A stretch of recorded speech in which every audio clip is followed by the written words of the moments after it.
everyone. On behalf of our Dhamma friends in New Jersey, I would like to warmly welcome our dearest Bhante, Most Venerable Unitarium Dhammajiva Maha Thero, for accepting our invitation and coming here to give us invaluable guidance on dealing with one of the most important aspects of our day-to-day life, which is how to stay mindful while dealing with grief and fear. Secondly, I would like to warmly welcome all of you Dhamma friends who are here today in search of valuable advice from Venerable Bhante. I have no doubt many of our Dhamma friends who have come here before already know who Venerable Dhammajiva Thero is. But for the benefit of those who are here for the first time, let me give you a brief introduction of Venerable Bhante. Venerable Unitarium Dhammajiva Thero is the present chief preceptor of Nissarana Vanaya Forest Meditation Monastery in Mithrigal, Sri Lanka. Having graduated from Peradeniya University in Sri Lanka with a Bachelor of Science degree, followed by a Master of Science degree, and then becoming Chief Executive Officer of a reputed company that had presence in Sri Lanka, he was a well-reputed, well-accomplished young man. Of course, that reputation and accomplishments are with respect to our lay people's worldly measuring units. But Bhante Dhammajiva did not give any value to his worldly accomplishment after he started his spiritual path. His beloved father's death in late 1970s also played a big role in steering the direction of his life toward the path he has taken as a Buddhist monk. It is important to note that Venerable Bhante himself was a visitor of Nissarana Vanaya Meditation Monastery even before he became a monk.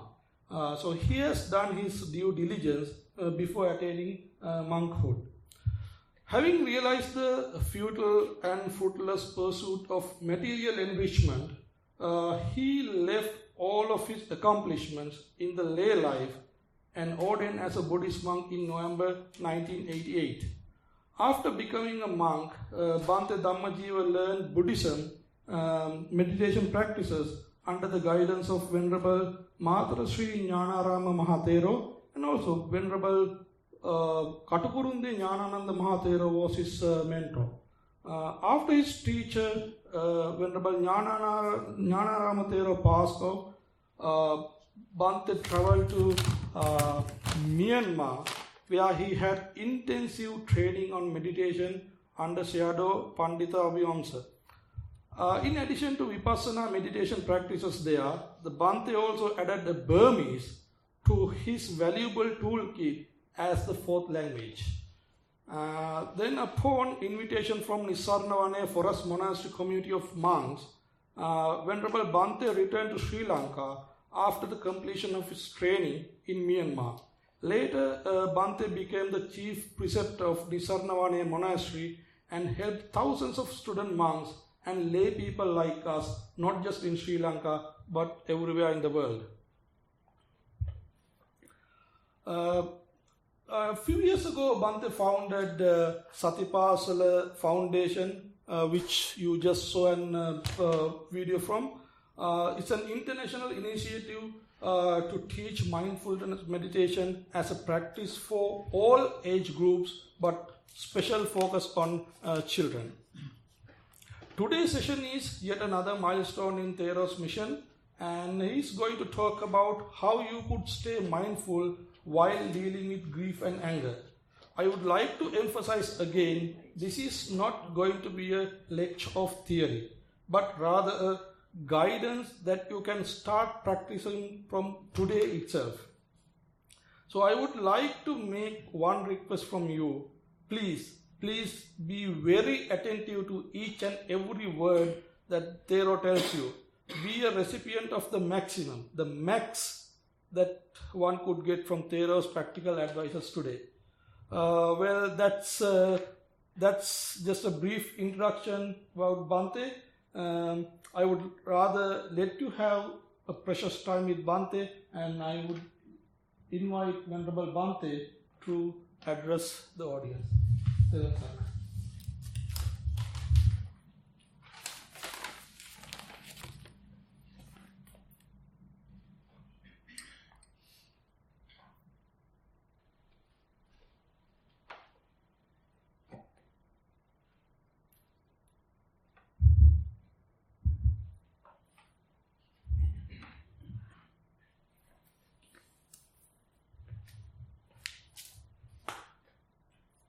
Good evening for everyone here, Dhamma friends.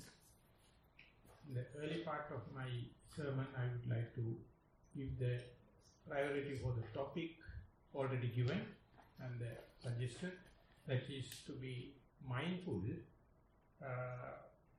or staying mindful while with grief and fear. So this is from the Sri Lankan point of view. If you look at the political situation, social situation back in Sri Lanka, the full of the grief and the fear. So today being the Vesak full moon day, there are no ceremonies because of fear. And grief still ridden because what happened in the last bombing, the biggest terrorist attack happened. And therefore, is nothing to explain Sri Lankan situation or the universal situation, and you all know about that. So, the remedy we have suggested by the topic is mindfulness. So, whenever you look at the problem from the Buddhist point of view, it's very obvious, very simple, and very credible, very pragmatic answer is the Satipatthana Sutta, that is we call in English four foundation of mindfulness. So it's a kind of a core teaching of the Buddha, and before giving the content, before giving the instructions, before giving the essence of the particular discourse, the Buddha enumerated 7 benefits, and then after creating your hopefulness, your faith, then only with that kind of a mindset, the Buddha is slowly revealing how does mindfulness work towards this kind of a grief and fear.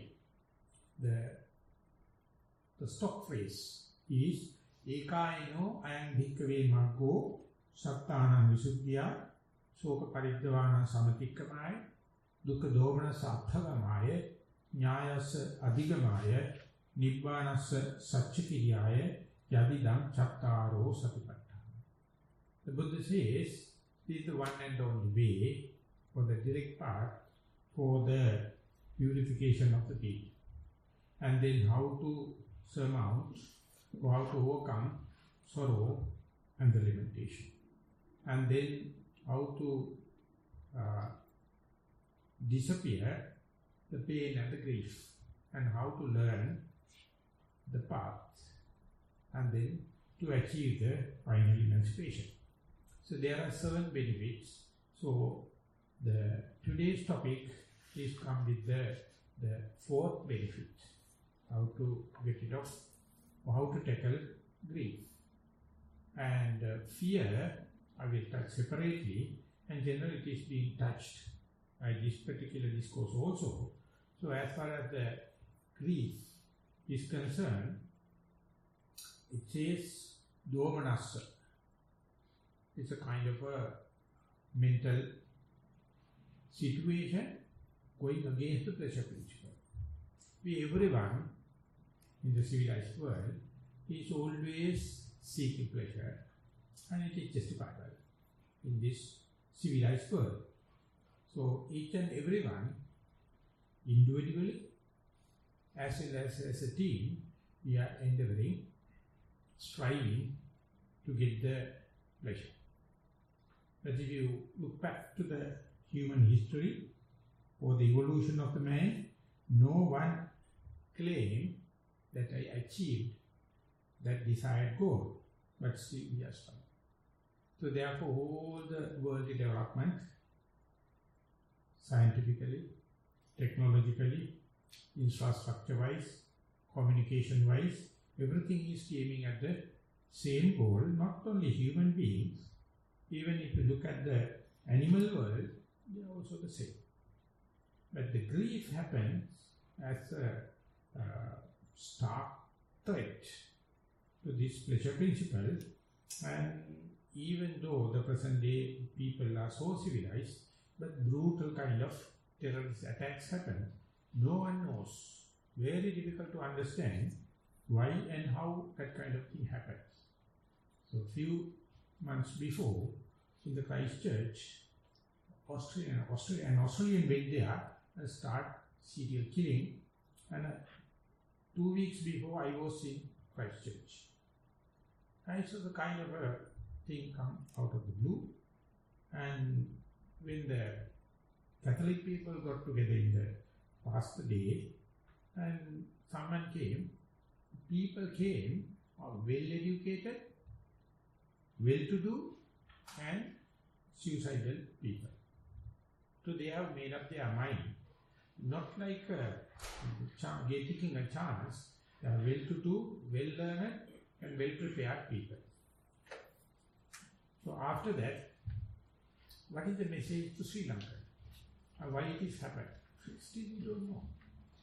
So whole world, civilized world, going seeking this pleasure, but these things happen sporadically, and when that happens, grief so much. So yesterday we participated the Vesak ceremony in the United Nations, the headquarters. All the people came from different countries and representing Buddhist delegations. They always referred, they felt sorry about what happened in Sri Lanka. So therefore, the why we should talk about grief is no need any kind of a special justification. But the relationship with this and mindfulness is the way I would like to share with you. So as far as the grief is concerned, we can use mindfulness as a therapeutic way to get rid of grief, or in a principled way, in a preventive way. So yesterday when I am listening to the UN session, only one or two people found the relationship between the mindfulness and the grief. And all the talks were therapeutic, healing. Whenever such a thing happened, how the mindfulness can work. So hardly anyone paid any attention toward how to prevent that kind of thing. So whenever griefful situation happens, people get the fever and chasing how to get rid of the fear, the grief, and how much we can use mindfulness as a tool. So we have research papers, we are conducting research, and we are looking into that. So I was practicing mindfulness for 40 years, and throughout that, I was thinking, and I wanted to inquire into why not individuals or society at large not thinking about the preventive measures. They are waiting something to happen and then get into rush and get fever and try to sort it out with success or without success. But can we go back and regress back and think about how to do away with this mindfulness? So in this particular discourse that I cited as the four foundation of mindfulness, so our pet discourse, Satipatthana Sutta, if you scrutinize, if you go into it very seriously, both the preventive as well as therapeutic aspects are there. At the present day, the Western approach to the mindfulness is utterly on therapeutic healing.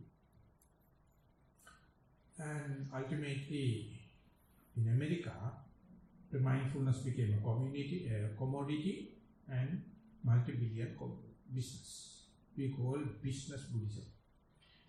So therefore, before that mindfulness came into this business Buddhism kind of a tradition, some people used to ask, whenever we are using mindfulness as a remedy, whenever you are using the mindfulness as a tool, can there be any kind of side effect and after effects?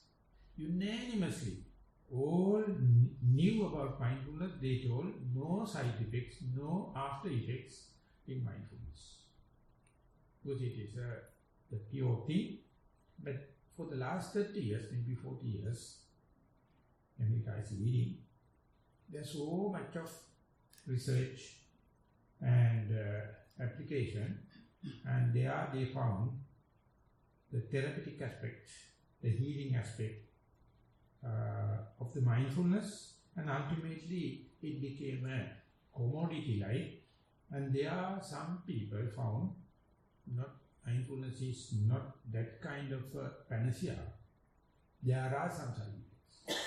There are some after effects. So here and there you can see research papers, the side effects and the after effects of mindfulness.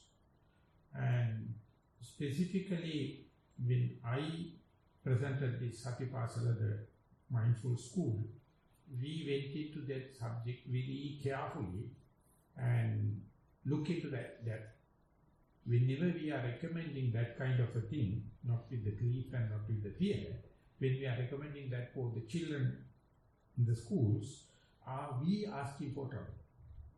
Are we going to present it without our due preliminary survey and research, or are we sure about that will not create any repercussions or side effects or after effects?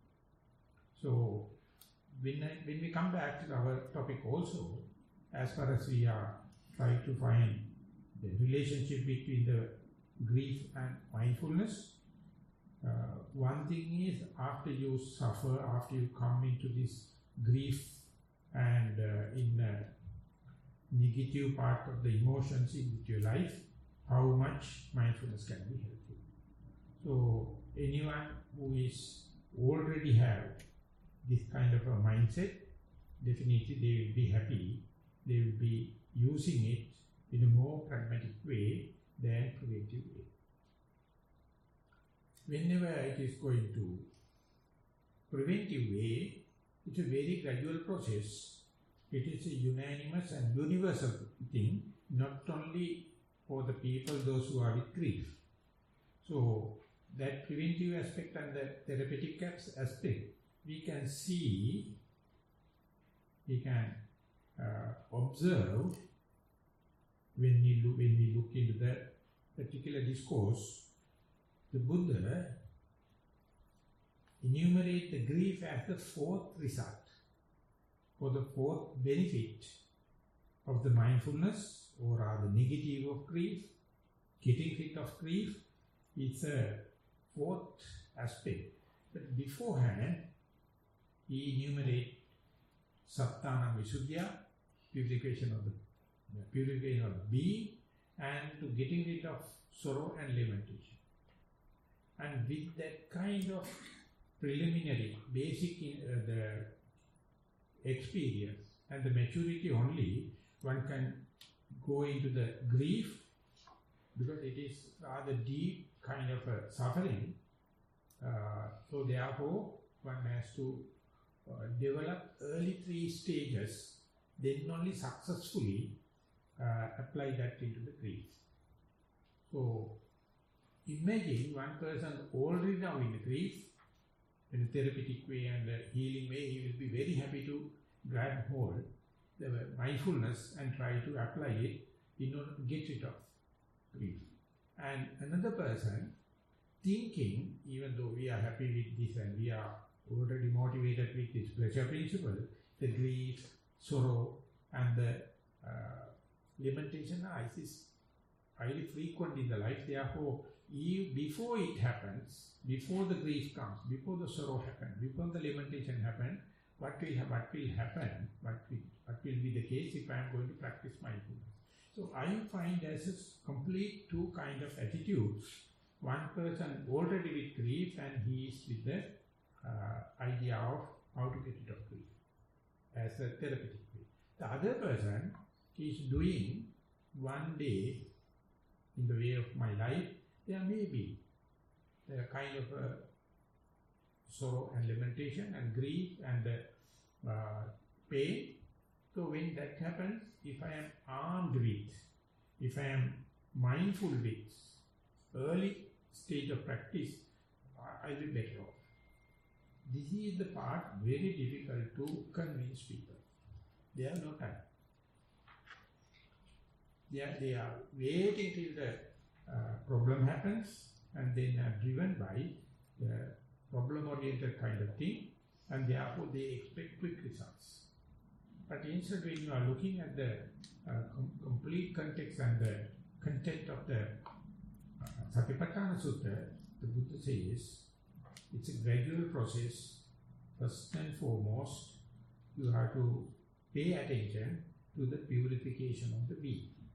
So that is what we do in our meditation centers. Whenever someone wishes to understand mindfulness in the preventive way, we ask the newcomers, introduce mindfulness into your day-to-day life, and the first and foremost tangible benefit is purification of the being. So let me explain a little bit for the benefit of the beginners. There are 21 methods, 21 tactics Buddha coming out in introduction of mindfulness, sati, and it is in a gradual process, day by day, going into the depth. The very first one, he says, the Buddha says, wherever you may be, if you are aware your body posture, or if you are aware, here, now I am, that is the kind of a practical way of introduction of the mindfulness. So we specifically, when we are organizing and presenting to the school children, we introduce the newcomers or young, fresh children 3 methods. We let them first do little bit of walking. It is like a warming up of your body before the event life, and how many steps you can walk mindfully from the left leg, right leg, left leg, right leg, like just like army training. Whenever the command happens, left, right, left, right, left, right, if you keep accordingly, there won't be a clash. But when one person is keeping the left leg, if the other person is going to right leg, in a platoon, there may be a problem, and person from the far away can see they are not smoothly going, they are not following the instructions. One person may go and go upset. So exactly something like that can happen when you are practicing walking meditation. Try to keep left leg and right leg. You are not in a plateau. Even if you are not doing in a simple way, individual, left, right. Then only we can understand, even that become our main job. Even we advert our mind to only be aware of the mindfulness, how many steps we can keep mindfully, continuously. Not a single person, not a single newcomer will be happy. So what we do is, for the children, we get sometimes children in hundreds, sometimes less, and there we put a rope, straight rope, asked to walk on the rope. Leave aside everything, how much you can, with your leg, you can touch the rope. So there it is like a game. Slowly, the children understand, just like tightrope walking, or just like walking on a single railway line, find very difficult to keep the attention. So it's a kind of a hobby or game, and then only you understand while walking, you are not with walking, you are thinking, you are daydreaming, you are fantasizing, you are in the past or in the future, think about other people, think about other places. And whenever you introduce this simple practice of to be mindful while walking, then only you can understand how much my mind is wandering. So each and every newcomer become discouraged. They feel sorry to report. It is not up to the one's mark. So, but anyway, we introduce this kind of a method in a preventive way. And imagine after 30-40 minutes, maybe 15-20 minutes, while practicing, after practicing this walking left, right, left, imagine you come and sit like this. And try to be aware, I am sitting, I am not walking. How many split seconds, how many seconds, how many minutes I can be aware that I am sitting comfortably, I am not walking, I am not standing, I am not lying down. So you can see, whenever you, even with your closed eyes, try to be here, mind is like a monkey mind, jumping without prior notice. So ultimately you will think, maybe something wrong. Maybe that I have to learn all the Tripitaka, all the 3 baskets, then only I can practice. Or I have to be a complete moralist and observe all the precepts, otherwise I can't. Or I will do it after I became a 40s or 50s, now it is too early.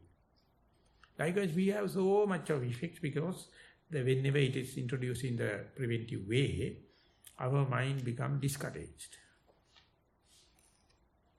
So imagine if you are doing it daily 5 minutes or 10 minutes, then one day you will understand this is the only method, trial and error method. There is no other way. There are no shortcuts. So you have to be very patient, and that is the difficult part in this preventive meditation. One day, I went to the Valikada famous prison. And they have announced Dhammajiva is coming, having a one-day program, and those who wish can register. Only the people got capital punishment came to the retreat, all the others never came. 3,000 not in prisoners, only 118 came, they are already sentenced to death. And they came and sit in a very nice way, white clad, and you can see they are very happy. All the faces are so in the present moment. So I asked them to, this is what we are going to do. We will do a little bit of walking. We'll come here and sit. And they have done that kind of a meditation. And in the question and answer session, 3-4 written questions came. One person raised hand and told Bhante, I can't prevent my idea, so I would like to talk to you. Bhante, you are asking you people come and having this kind of a fan and the white, with the brown shirt, robes and the bare bald-headed, and come and says, please come and meditate. Can you imagine, Bhante, we criminals, when you close our eyes, what is happening in the mind? Do you think that we can see sitting posture, or can feel the sitting posture? Can we feel the in-breath and out-breath? Can we feel expansion, contraction? Never, Bhante. We are criminals. Few days' time we are on the road. we are with the capital punishment. So therefore you benevolent people come and talk. That's nonsense. No use. But that is not the story I'm going to tell you. Today you taught us how to do walking meditation. So I went there, stand still, and I feel, and I felt that body weight on the floor, with both the legs are there. And while walking, I clearly remembered, now I am going to keep the right leg. And then I am going to keep the left leg. Bhante, you won't believe, right, left, right, left, right, left. The 4 steps wise, I was so elated and happy, I experienced my mindfulness is intact throughout 4 steps. Then I start crying. Even though I am a criminal, even though I am sentenced to death, I can be mindful. So I just wanted to share with you, the closed, tight and sitting is not fit for everyone.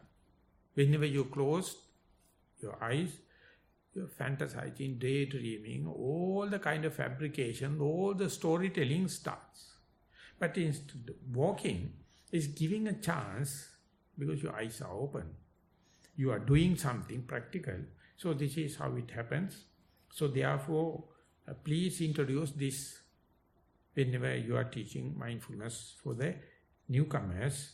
So this is the way we present it in a preventive way.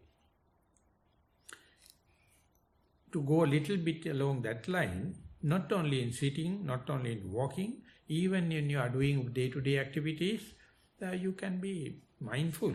So we give a hint, SMS.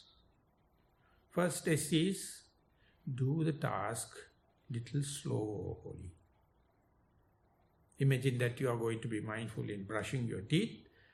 Make a determination, I will do it little slowly. And I will do it mindfully. And I listen to my own sounds and do the least amount of sounds. So that SMS make you self-conscious. Because it is all the time, you are daily, you are doing 1, 2, 3 times that kind of regular work, regular thing. And while doing, if you can mindful slowly, there's a kind of a gathering happen. And still, even you are a regular practitioner, few minutes a day, but how many times for you to understand the purification, the said purification of the Buddha. The Buddha himself accepts, even the purification started for the beginner to understand, experience, verify the same, very difficult. For that you must have theory understanding, you must have fair amount of experience, and then only you can understand each and every thought moment. Each and every thought moment you know that you are mindful. Within that thought moment, no tension, no frustration, no bewilderment can happen. Whatever may be the background, it's a kind of a cutting through. So you to experience it, you to appreciate it, you to verify it, it may take time.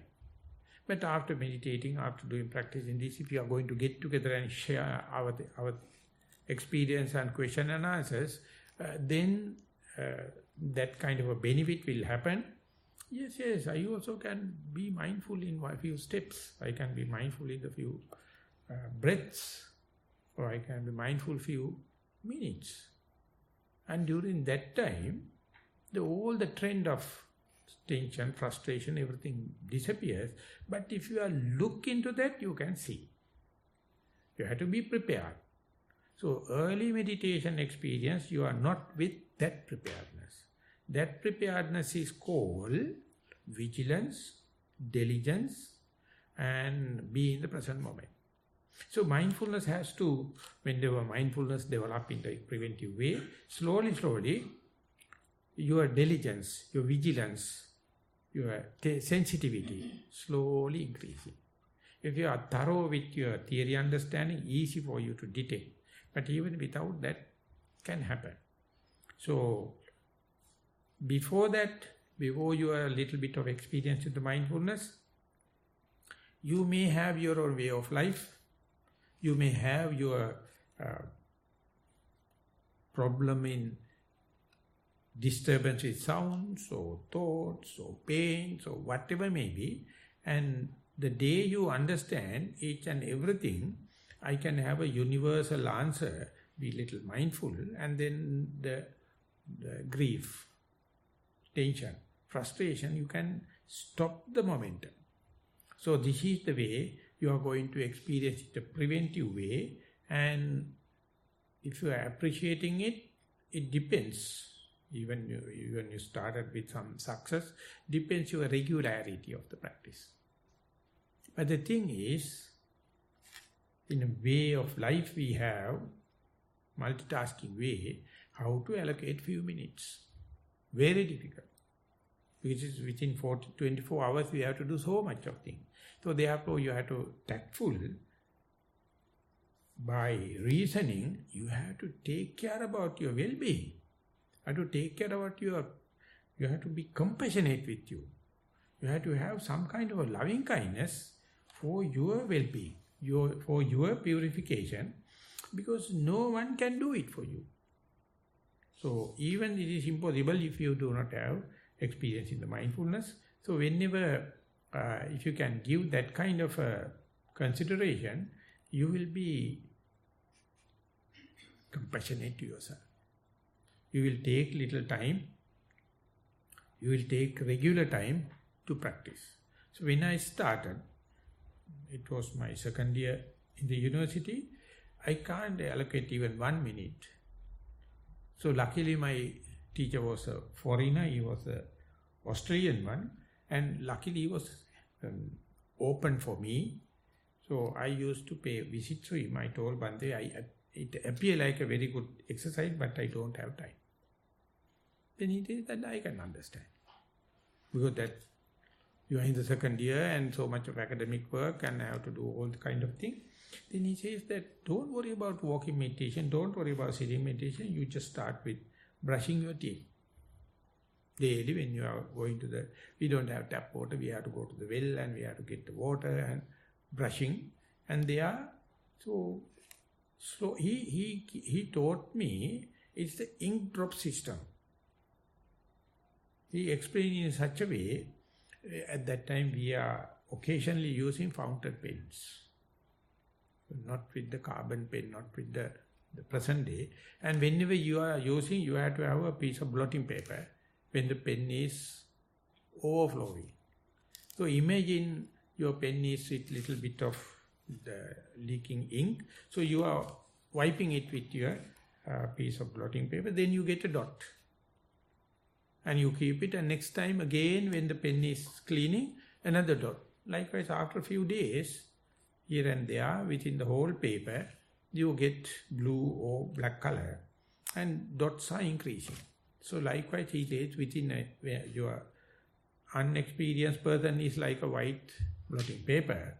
When you put a one dot, maybe brushing your teeth, and then some other activity, slowly it is increasing. Ultimately, the whole paper will be with the color of the ink.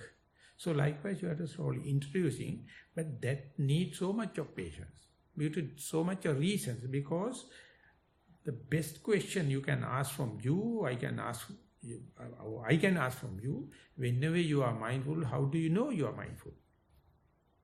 How can you verify? Very difficult. I don't know whether you are imagining I am mindful. It can happen. Or otherwise, what are the intrinsic features to you to understand you are mindful? So it is in a trial and error method. So when people asking me, when you are introducing mindfulness, how do you know that I am mindful?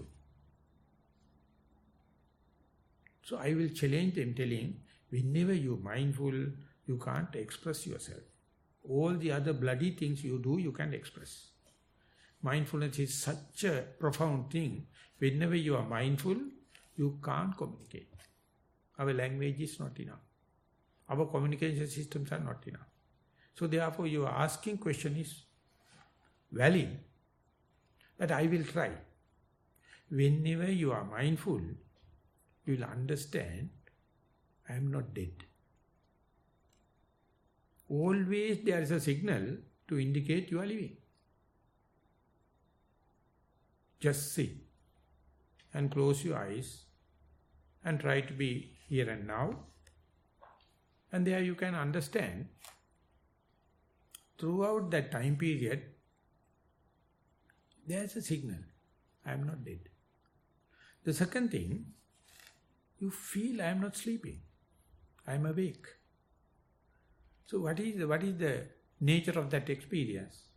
It is helpful, very difficult to put into words. And the third thing, you will understand I am not unconscious, I am conscious, I am mindful, or I am not with the unmindfulness or absent-minded. So these things are basic features or basic intrinsic feature. Whenever mind is at home, mindful, you feel you are living. You feel you are not sleeping. You feel you are not unmindful or unconscious. So whenever such a thing happens, you are living. Otherwise you are always dreaming. Whenever you are not here and now, your mind is in the past or future, with other people or other places, we are dreaming. We are not in the present moment. So you can introduce not only compassion, not only the loving kindness, not only the well-being, you are living. It's the only thought moment you are living. So unless otherwise you introduce this preventive kind of mindfulness, we may spend 10, 20, 30, 40 kind of years, and at the end, when you are facing the end of the life, where were you? Who wrote for your agenda? You work for whose agenda? Who's deciding? Always someone is pulling you.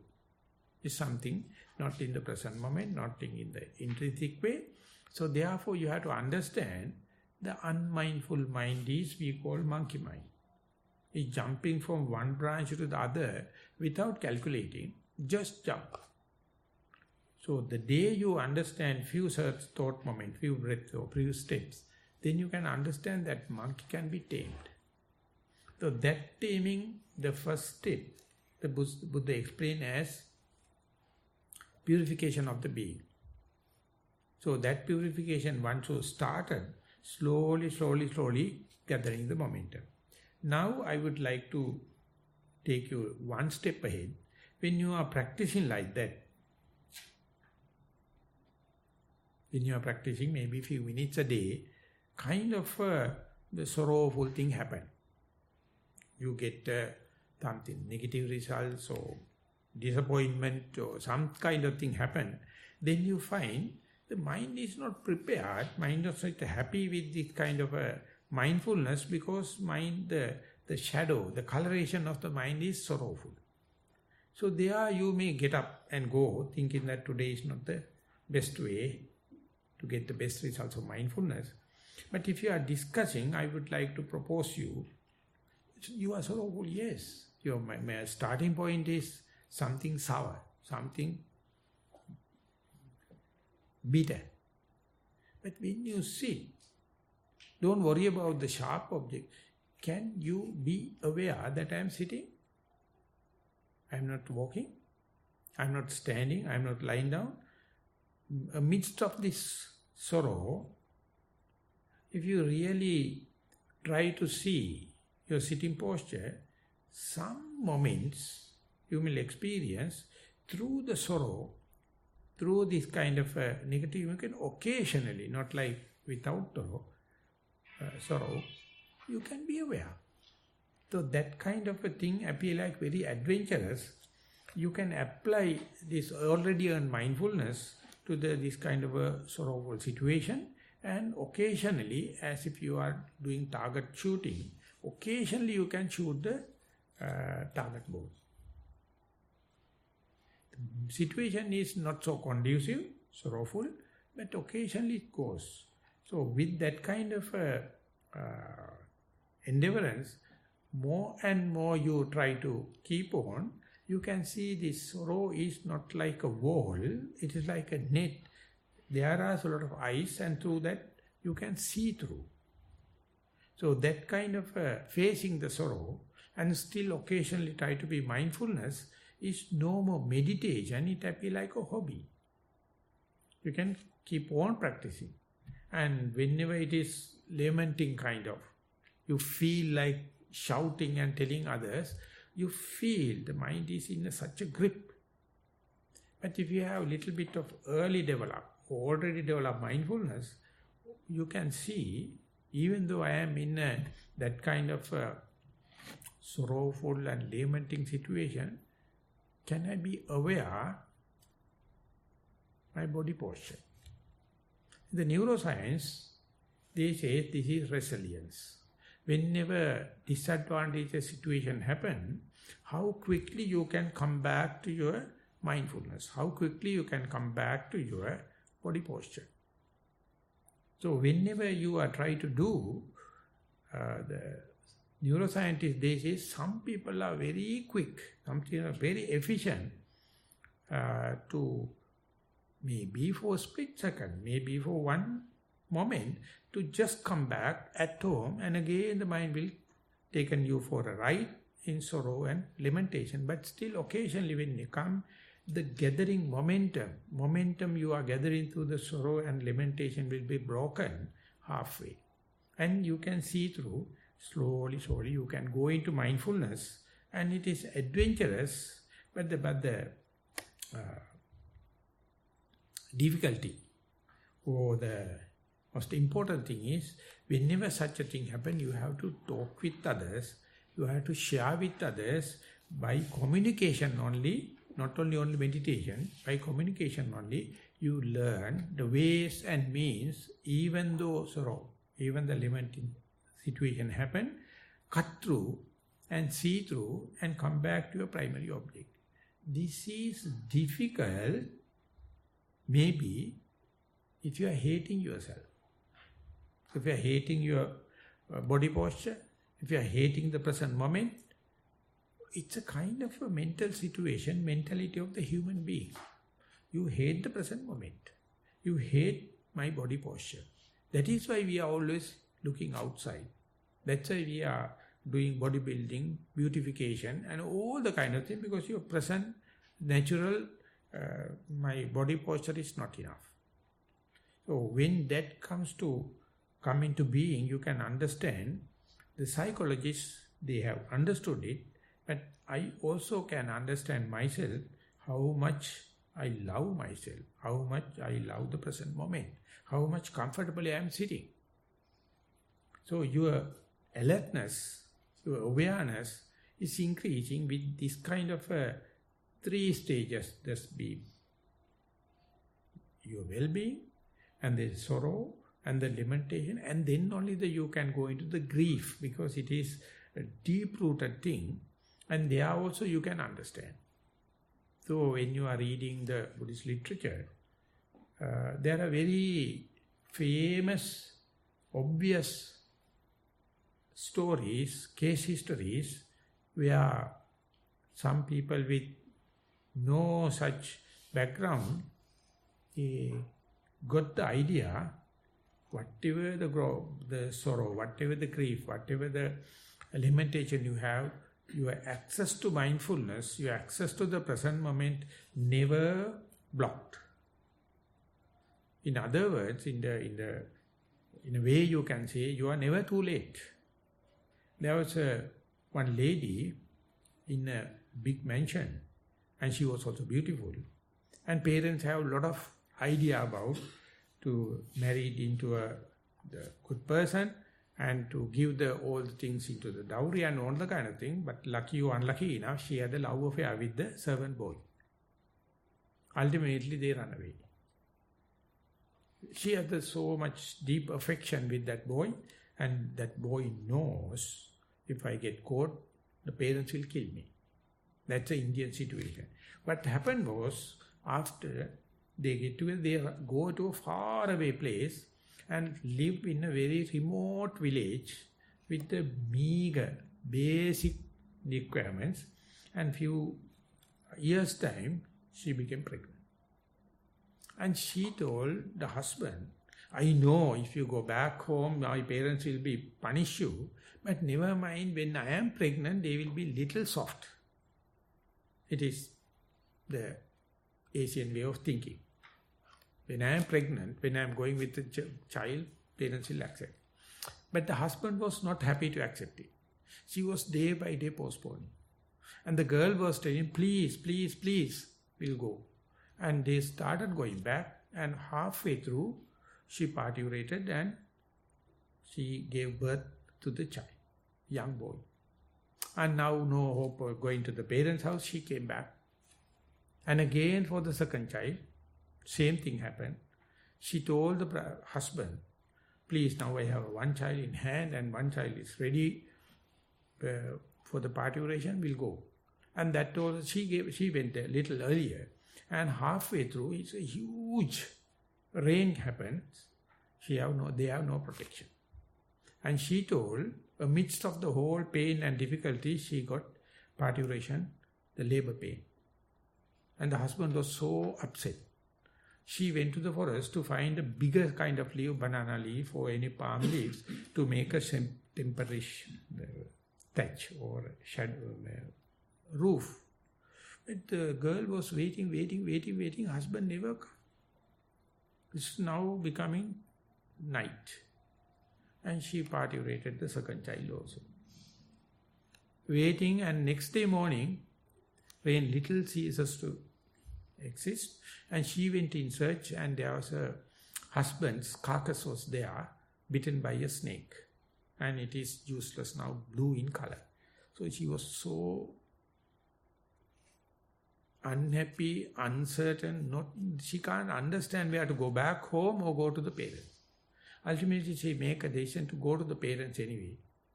But the river was swollen, it would flood, and she found not easy to cross it. But some or the other, she can't wait here also.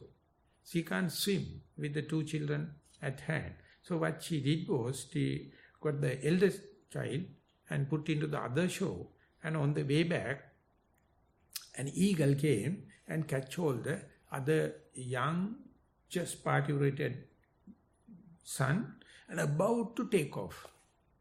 And she was shouting in between the river to chase away the eagle. And the other boy told, mother is calling me. He jumped into the water.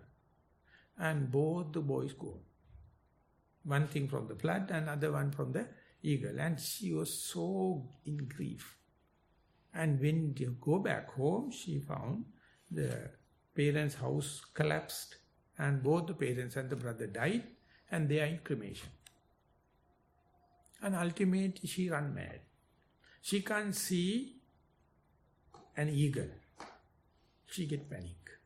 She can't see smoke. It's appear like a parent's pyre. And she can't look into the water. And she can feel how that water current is taken my child. And ultimately she was shouting and ultimately ran mad. She was now in the street without clothes. Imagine a lady with two children running up and down, mad, no clothes. So one wise person told, there is one person who can help you. Please go to this place. And she directed to the Buddha. And Buddha was giving a sermon like this. And this lady came into the audience fully naked, crying, and with all the kind of imbalanced mental state. And she came, and everyone thought it's a very ungraceful, disgraceful thing. When a sermon is happening, a naked woman came in. Buddha never, he told, sister, be mindful. You won't believe, she became mindful. Immediately she became self-conscious. One person with the shoulder cloth gave it to her, she just covered herself, and Buddha gave a sermon. Even under such situation also, you can be mindful. And not only that, she got a special insight knowledges. But basically insight knowledges are pertaining to suffering. She got utter inner suffering. Nothing to teach. And amidst of everything, she can be mindful. Just like that criminal, while walking, he is sentenced to death. Whenever sitting meditation, he is with daydreaming, fantasizing and everything. But 1 step, 2 step, 3 step, 4 step. And that he can cut through. And he can be mindful. You never believe how much plastic your brain is. How quickly you can go to the present moment. So in Satipasala, so mindful school, of course we are highly talking about the preventive, but we went some into the therapeutic also. We visited the Maharagama Cancer Hospital. Terminal patients at the age of 13, 14, 15. They are bedridden.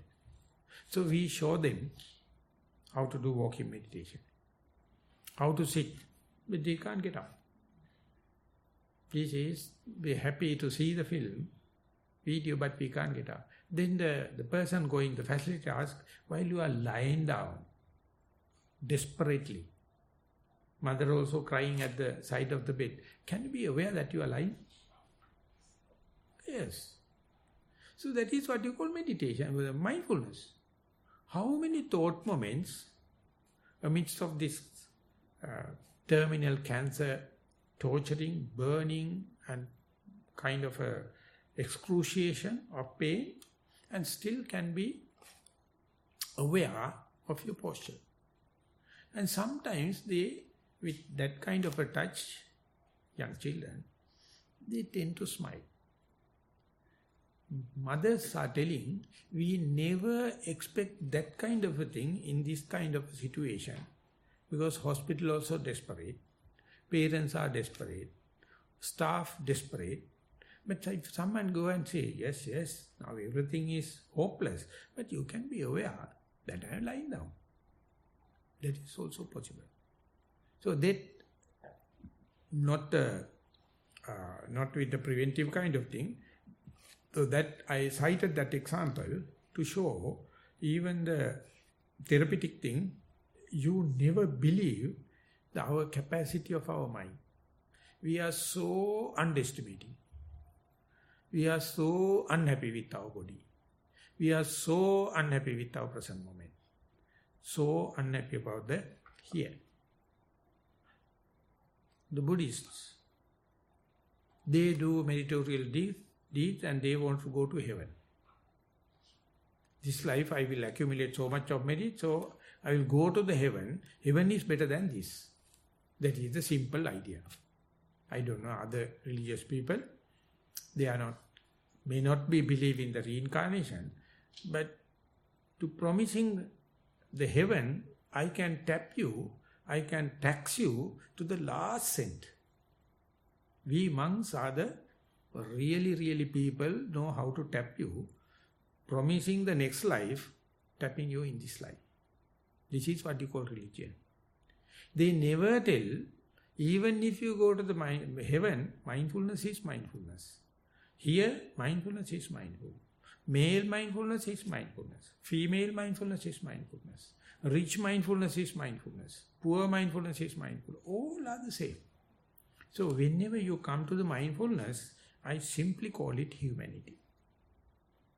I will put it other way. Whenever you are not mindful, sorry to say, you are below the level. No second person involved, you are the person. So therefore, when and where the grief happens, if you have already developed mindfulness, you are better off. Even without that, if you theoretically knows what does it mean by mindfulness, to answer that we call here, now, I am. And some Westerners gave some other shades of meaning. Mindfulness is choicelessly be aware. Be aware whatever happening without have preconceived ideas, without have good or bad ideas, just face it. Yet another way, It says evenly suspended attention with suspended decision. Don't arrive at a decision, just accept as it is. So I have my fair doubt, present day education, is it geared to that kind of a mentality or result oriented? Expecting this and that. Everything whenever happen, before you contact the object, your mind is jumping and given a value judgment. Ultimately you are carried away by this judgmental thinking.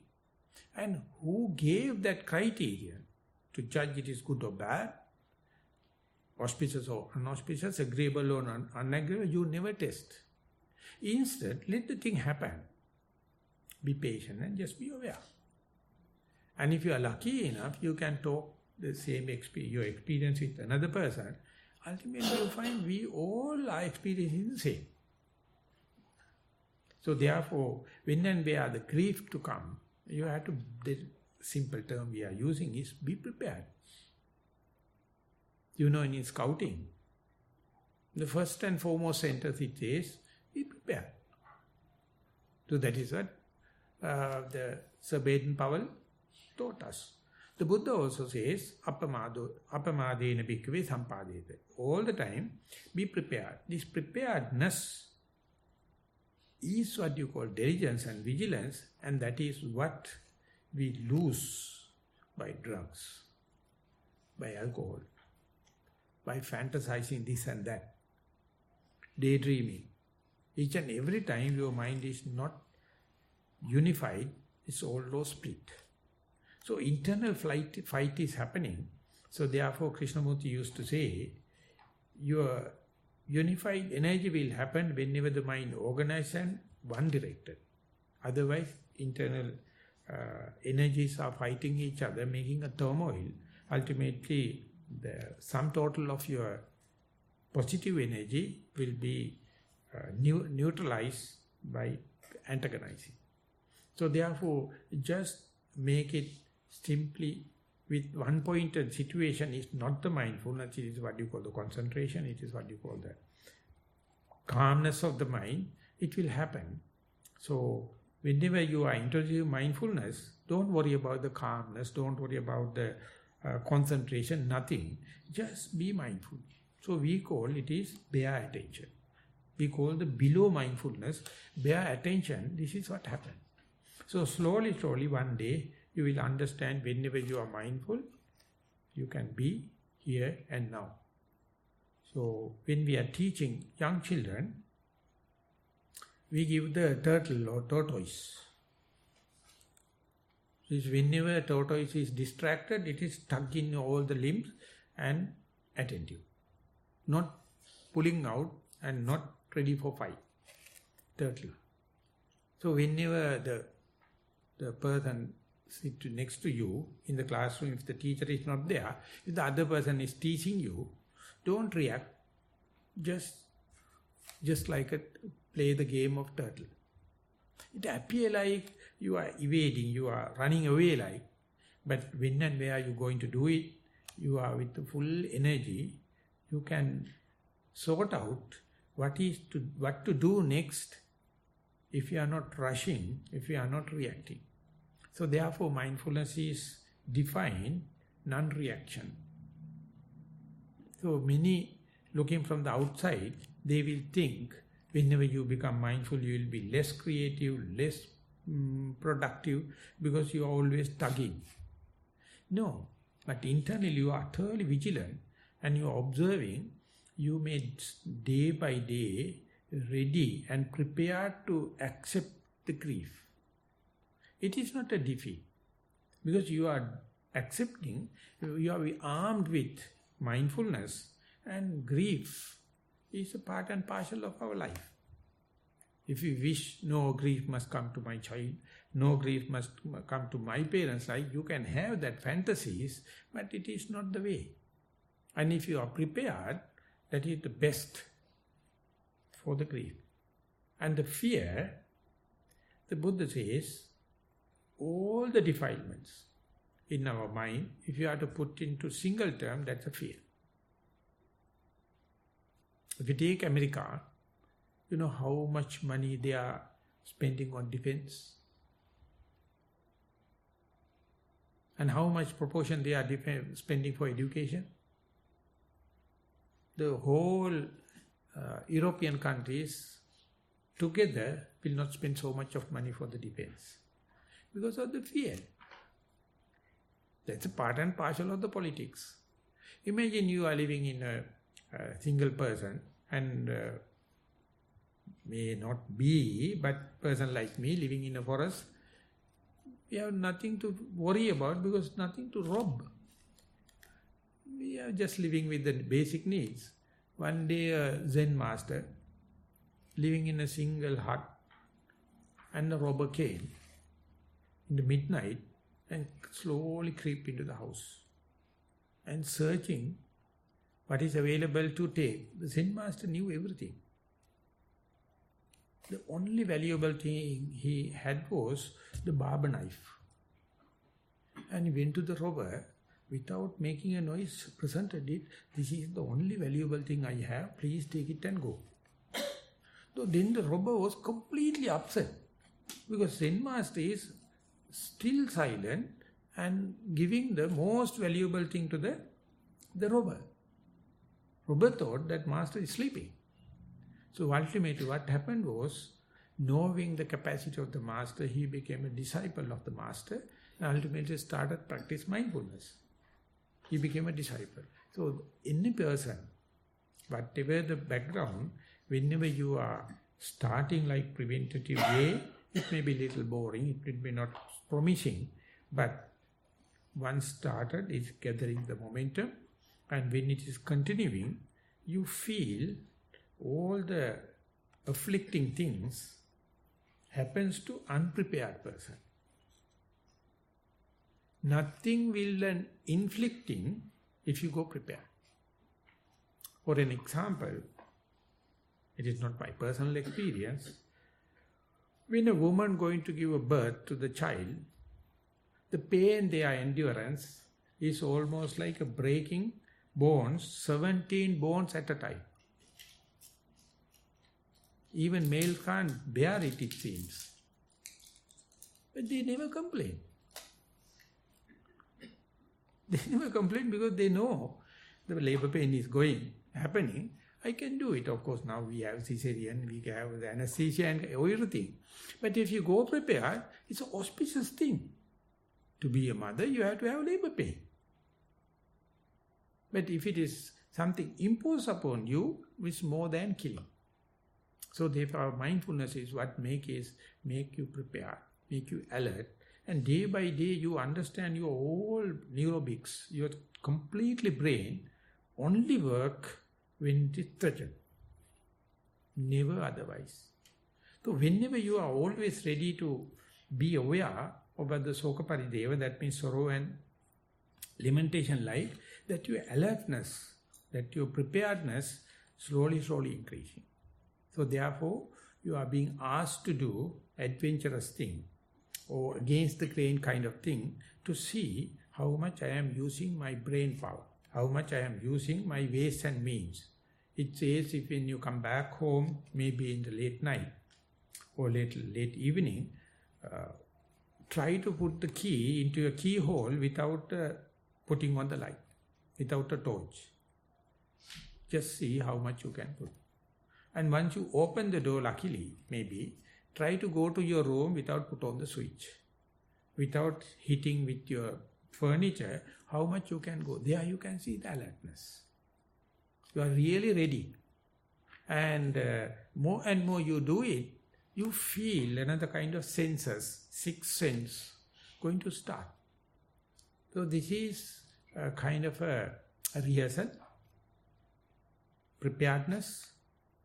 That preparedness only I find in two organizations, the monkhood or meditating or mindful yogi and scouting or Girl Guides. Both of them are adapting you into the present situation and make use your brain power rather than depending on any tool, any formula, any other person. If it is available, it's additional benefit, but you have the capacity. So learning and understanding the brain power, the capacity of one person, one Irish girl wrote a book. She says, we are already born enlightened, we don't know. We have the full capacity. In the quantum physics it says, the potential-wise, the possibilities-wise, we are all the same. But we never try. We expect other person has to come and do it's outsource, give other people hiring and kind of thing. So instead it's mindfulness, not at the beginning of course. Slowly when you go there, your alertness will become your safeguard and your protection. So they are the fear happening only for the unprepared people.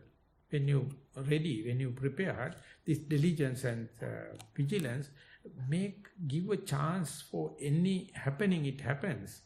So each time, whenever you learn the simplest, shortest, most innocent method, you become rejuvenated like.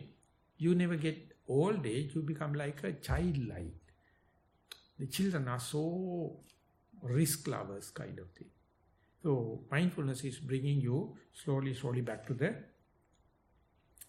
childlike mindfulness. I am not talking about the childish mindfulness, I am talking about the childlike mindfulness. So there the world, you can see the world is so green, it's so beautiful. But if you are not mindful, you are worrying about the external threats. So therefore, try to live your life and understand it. With that remark, I would like to sum up the day's talk. Thank you very much for attentive listening. Sadhu, sadhu, sadhu.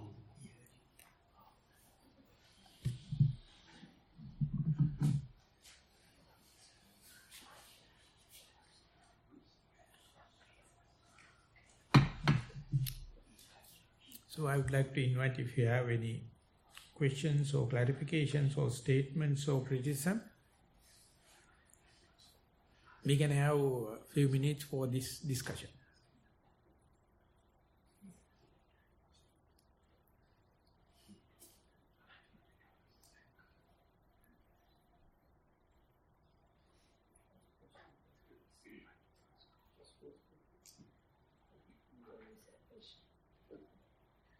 Yeah. So is it a state, it was a nice presentation, lovely, if you can practice definitely. So is it a state where you are, let's say, sleeping and still you can be mindful, like you aware of the situation, that kind of state can ever come when you keep on practicing this thing, like a... So if I give a short answer like a preparedness, how do you rephrase your question? You already be prepared.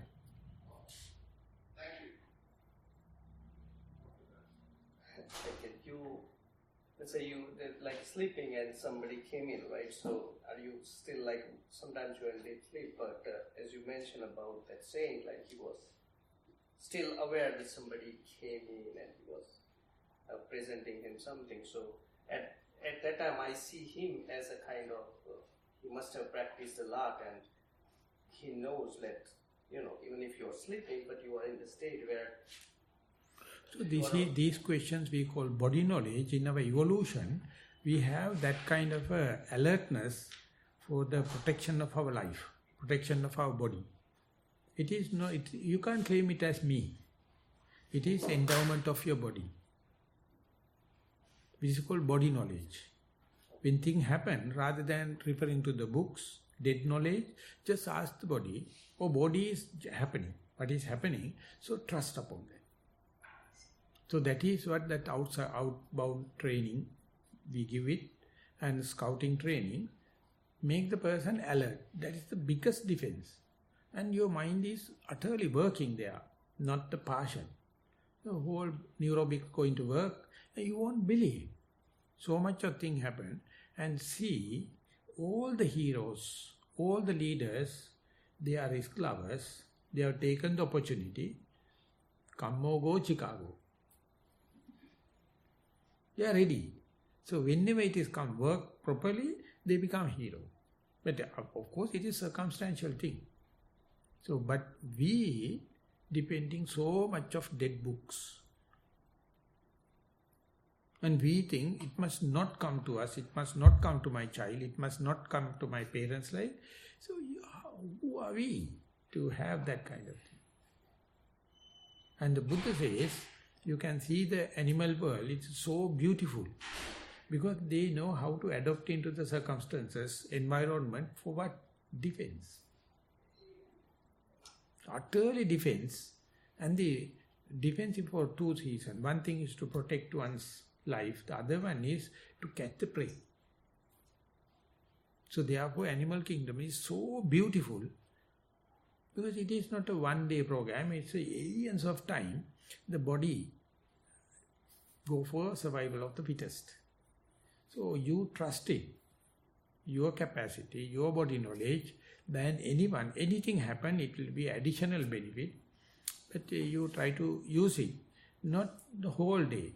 Use it for few minutes and see, on an experimental basis, on an rehearsal basis, we have never understood the capacity of the human mind.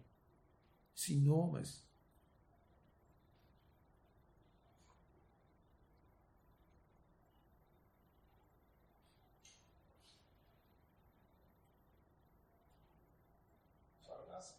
When the fear happens, you thought about thinking about going into your mindfulness that typically means to focus on your body or actions. But so someone who has not practiced at that point, is not even aware about this kind of approach. Can they think about the fear itself to be mindfulness, or any other word other than what we typically call as mindfulness to tackle that kind of therapeutic situations? That we call fear taken as an object of mindfulness. Whenever the fear happens, you be mindful on not on the breath or not on your walking, the fear as an object of mindfulness. So that means you, in your mind, you repeat it. So that can be more another stage of fear or simple answer you can say. අපි ළඟ singing bowl එකක් ගෙනාවද? ගෙනාවේ නෑ.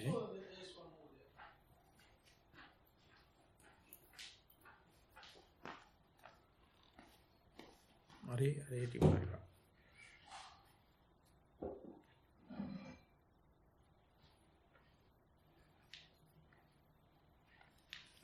This is just to demonstrate the informal answer for this question. So just listen to this sound.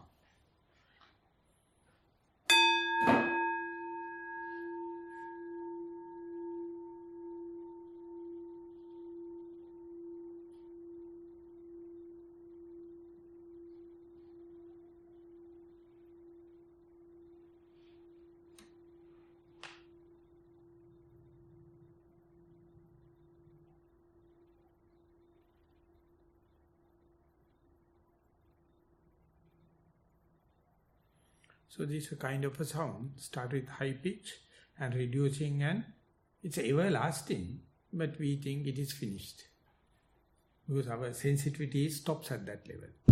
So taking this as an example, you're supposed to see the outgoing breath.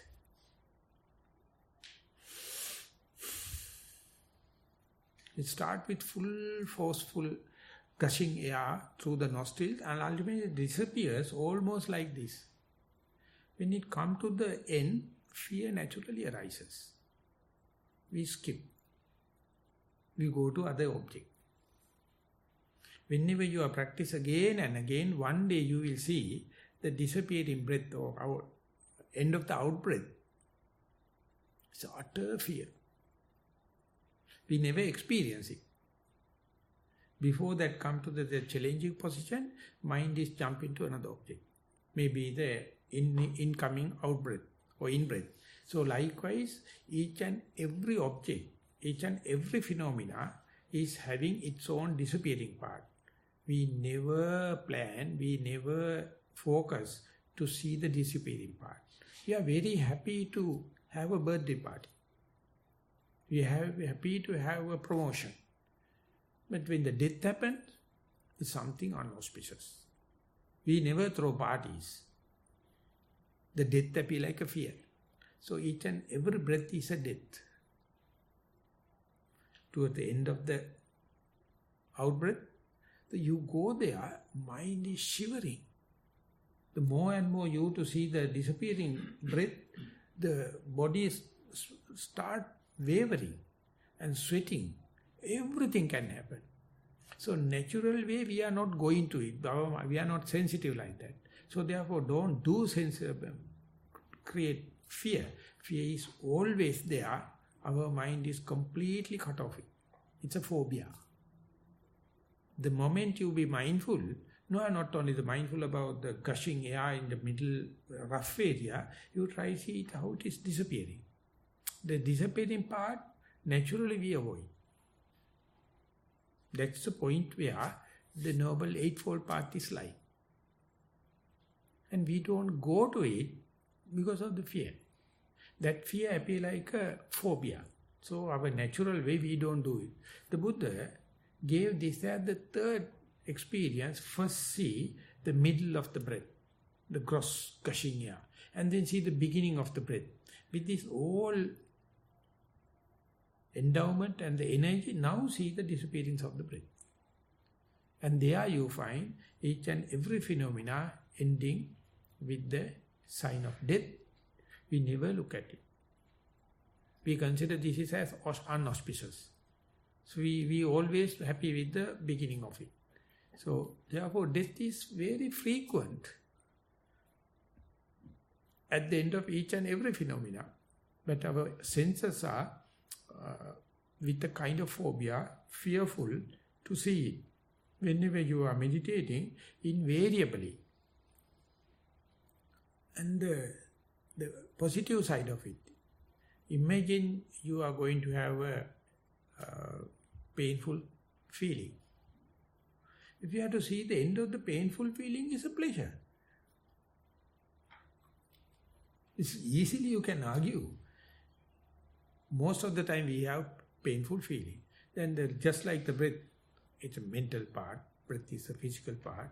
If you have to see the end of the painful feeling is utterly pleasurable.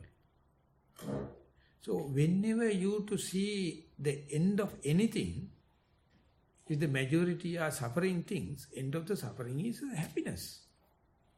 But we don't go there because of fear. Our mind is not programmed to see the disappearing part.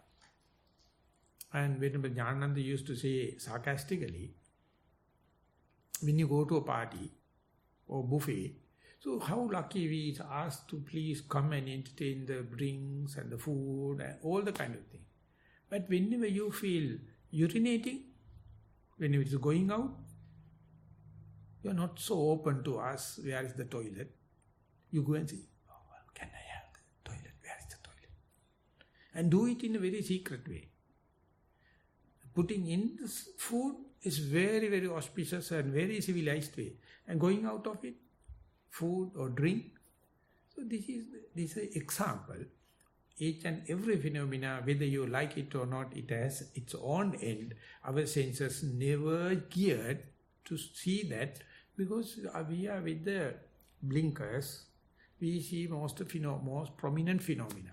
Disappearance not there. So the disappearance is an endowment of each and every phenomena, and every experience. So mindfulness is invariably, whenever you are prepared, focusing into that disappearing part. That's full of fear. The day you prepare, the day you become master to that understanding, you find you have mastered the life. You have mastered the world. So that is the part we have covered. We never happy, we are not bold enough, we are not don't have enough personality to see the disappearing part. That's a very good source of fear. But it's a changing thing. Pleasant happen to the unpleasant. Unpleasant happen to pleasant. So whenever the whenever the quantum physicists, they say matter is disappearing into the energy, it was such a big change in the physics. And that is the day, the end of the Newtonian physics. And the quantum physics started. And the quantum physics, this bloody thing, make such a fuss in the physics. So you have to read Tao physics. Fridge of Capra is telling, whenever a material is reduced into the atom, subatomic, go there ultimately when to see it's just an energy, there is no matter as such, unless otherwise the quantums, and when that happens, all physics lost. So likewise, anything if you see, if you traces towards the end, it is developing so much of uncertainty, so much of fear. But we are born to this world, during in front of us, the physics started, quantum physics is equal to mc square. Mass, energy, relationship. Very difficult to comprehend. Very difficult to comprehend because we are never happy to see the disappearing part. So if you are bold enough on an experimental basis, go into it, do it little by little, then you see the immunity, then you see the positive way of facing that kind of thing. So therefore fear is nothing to create. Our mind is hiding it. Just remove the veil and see, just to say, the end of the outbreak or end of the falling phenomena. Then it will be, you get absorbed into that. You can meditate without even meals. You can go into that and see how much our mind is blind to see the disappearing part. So the Buddha is giving in a silent way, he appears like something positive, but then always asking you to see the disappearing part, and it is covered with fear. So we have to be risk lover. You have to go prepared for that.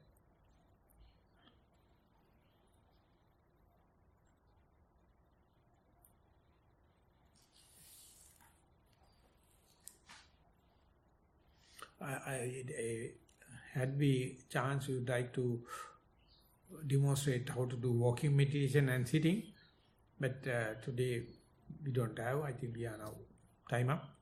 So otherwise, best thing is to do little bit of walking and then come and sit, and then we have something to talk with our direct experience. That is what we do for the children. We ask them to do walking, we ask them to sit, and then get their feedback. There we can understand whether communication took place or not. So I would like to invite Atula to give the final remarks and winding up the situation.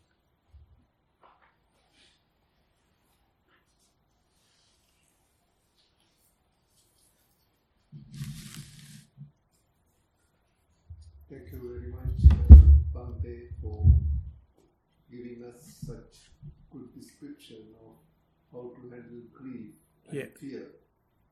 How to handle grief and fear. And thank you all for coming here today for this Vesak Dhamma talk.